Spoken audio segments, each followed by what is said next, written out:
Hello বন্ধুরা, আমি তোমাদের কাছে নতুন একটা রেসিপি নিয়ে এসেছি, পনির পাসিন্দা। দেখো, পনিরকে আমি এইভাবে স্লাইস করে কেটে নিয়েছি।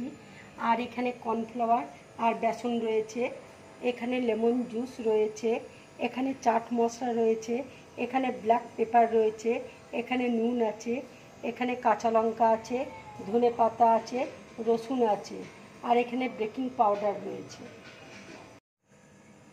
এবার দেখো, গরম জল করেছি, নুন দিয়েছি এর মধ্যে। এবার পনিরগুলো এর মধ্যে ভিজিয়ে দিচ্ছি।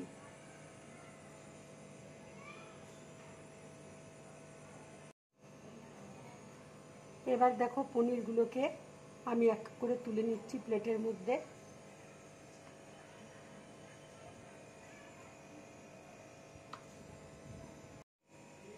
এবার দেখো, আমি একটু নুন আর ব্ল্যাক পেপার মাখিয়ে নিচ্ছি।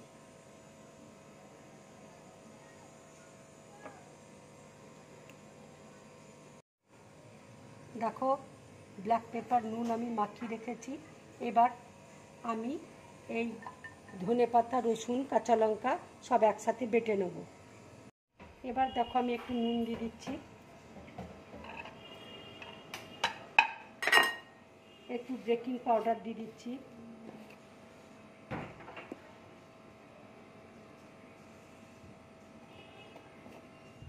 একটু ব্ল্যাক পেপার দিয়ে দিচ্ছি।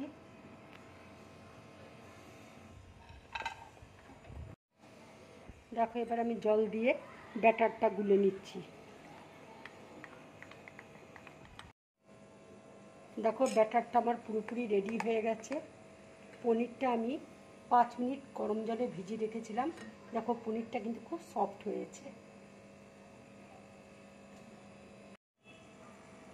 এবার দেখো, ধনেপাতা বাটা হয়ে গেছে। ধনেপাতার মধ্যে আমি একটু চাট মশলা দিয়ে দিচ্ছি। চাট মশলা দিয়ে দিলাম, একটু লেমন জুস দিয়ে দিলাম, একটু নুন দিয়ে দিলাম,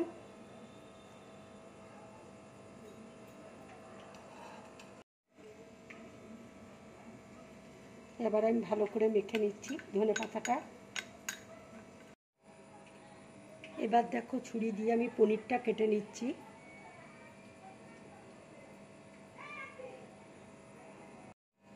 দেখো, আমি এইভাবে কেটে নিলাম পনিরটা।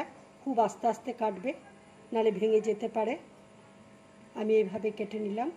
এবার দেখো, ধনেপাতার চাটনিটা আমি এর মধ্যে দিয়ে দিচ্ছি।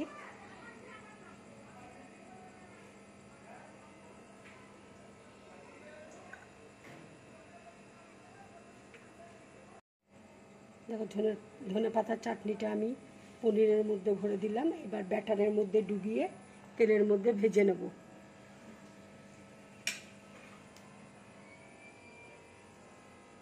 ব্যাটারের মধ্যে ডুবিয়ে নিচ্ছি পনিরটা। তেল দেখো গরম হয়ে গেছে। এবার আমি তেলের মধ্যে ছেড়ে দিচ্ছি।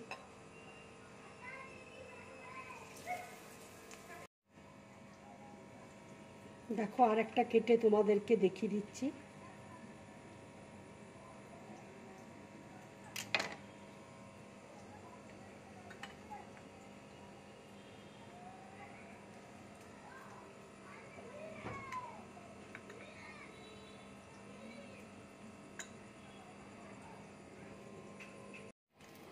দেখো, ভাজাটা হয়ে গেছে। এবার আমি প্লেটের মধ্যে তুলে নিচ্ছি। এইভাবে তোমরা ভাজবে। দেখো, কত সুন্দর ভাজাটা হয়েছে। ঠিক এইভাবে তোমরা ভাজবে। দেখো, পনির পাসিন্দাগুলো আমার সব ভাজা হয়ে গেছে।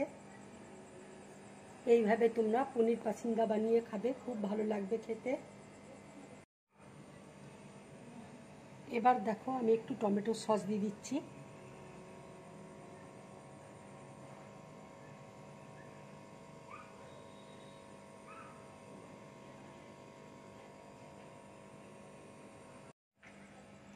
বন্ধুরা, তোমরা এভাবে পনির পাসিন্দা বানিয়ে খাবে, খুব ভালো লাগবে। এটা ছোট বড় সবার খুব ভালো লাগবে। যদি আমার এই রেসিপিটা তোমাদের ভালো লাগে, তাহলে লাইক করবে, শেয়ার করবে, আর গ্রিন ব্লগ চ্যানেলটাকে সাবস্ক্রাইব করবে। নমস্কার।